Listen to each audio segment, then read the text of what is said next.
اور یہ فرما کر آپ اپنے آستانے سے نکلے کہ میر علی شاہ ایسی بغیرت فقیری پہ لعنت بھیجتا ہے کہ ادھر میرے آقا و مولا کے ختم نبوت پر حملہ ہو جائے اور میر علی شاہ اپنی خانگاہ میں بیٹھا رہے۔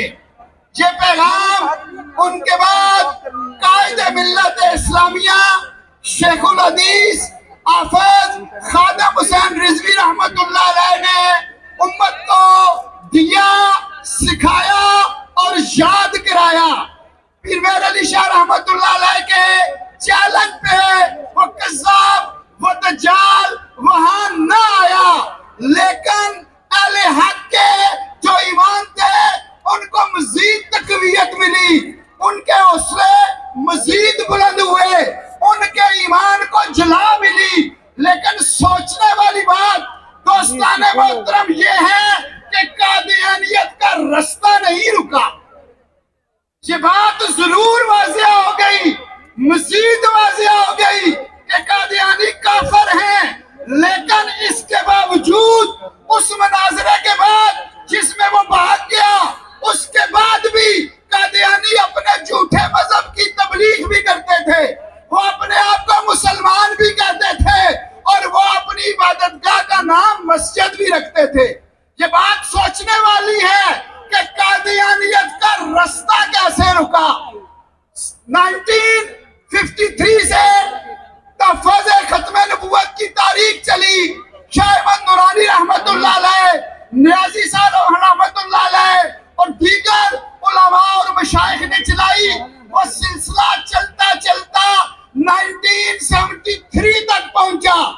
20 سال یہ تحریک چلی، 10,000 لوگوں نے، حضور علیہ السلام کے غلاموں نے آپ کے ختم نبوت پر پیراداری کرتے ہوئے اپنی جانوں کے نذرانے پیش کیے، لیکن بڑے وثوق سے اور آپ کی توجہ لے کر یہ بات کہہ رہا ہوں، اس کے باوجود بھی قادیانیت کا رستہ نہ رکا۔ گو کہ جن شہداء نے قربانیاں دی، ہمارا لاکھوں سلام ہے ان کو، دونوں ہاتھوں سے سلوٹ ہے، لیکن مکین گنبد خضرا کے غلاموں یہ بات سوچنی ہوگی کہ قادیانیت کا رستہ رکا کیسے۔ شہادتیں بھی دی گئی، مناظرے بھی کیے گئے، ریلیاں بھی نکالی گئی، تقریریں بھی کی گئی، کانفرنس بھی بڑی بڑی انعقاد کی گئی، لیکن قادیانیت کا رستہ رکا کیسے؟ جو لوگ یہ کہتے ہیں کہ اسلام کا سیاست سے تعلق نہیں، میں کسی ایک گروہ، کسی ایک جماعت، کسی ایک فرد، کسی ایک آستانے، کسی ایک شخصیت سے مخاطب نہیں ہوں، یہ میسج ہے اور ببانگ دول ہے۔ جب شاہ احمد نورانی رحمت اللہ علیہ مکین گنبد خضرا کی سیاست کا جھنڈا لے کر میدان عمل میں اترے، انہوں نے ووٹ لیے۔ انہوں نے کیا کیا؟ ووٹ لیے۔ سب سے اہم بات آپ کو یہ سمجھانی ہے کہ ووٹ کی کیا اہمیت ہے۔ انہوں نے ووٹ لیے، وہ اسمبلی میں پہنچے، وہاں انہوں نے قرارداد پیش کی کہ قادیانی کافر ہیں، لہذا ان کو اس بات سے روکا جائے کہ یہ اپنے آپ کو مسلمان نہیں کہہ سکتے۔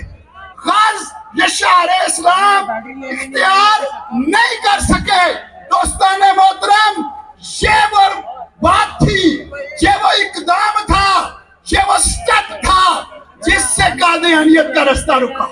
جنہوں نے 10,000 لوگوں نے اپنی جانوں کے نذرانے پیش کیے، ان کو کروڑوں سلام، لیکن جن کے ووٹ سے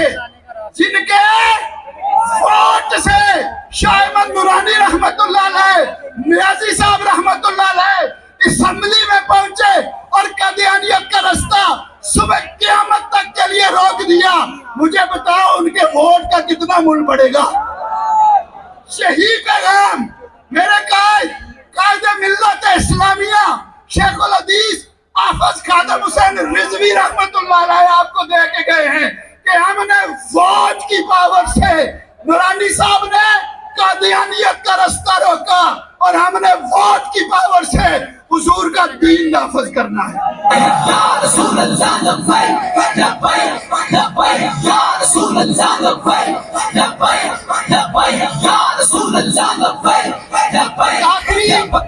آخری بات، آخری میسج یہی ہے کہ شہداء کی قربانیوں کا سلام، لیکن جن کا ووٹ قادیانیت کا رستہ روکنے کے لیے استعمال ہوا ان کے ووٹ کو بھی سلام.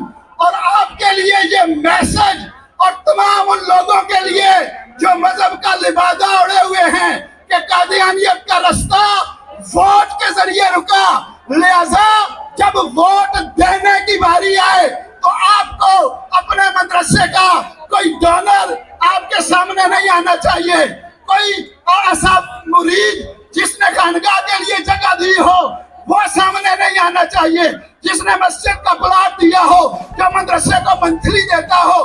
نہیں، انہیں کہیں ہم آپ کا احترام کرتے ہیں، آپ کا یہ کام اللہ اور اللہ کے محبوب علیہ السلام کی رضا کے لیے ہے، لیکن ہمارا ووٹ مکین گنبد خضرا کے دین کو تخت پر لانے کے لیے ہوگا.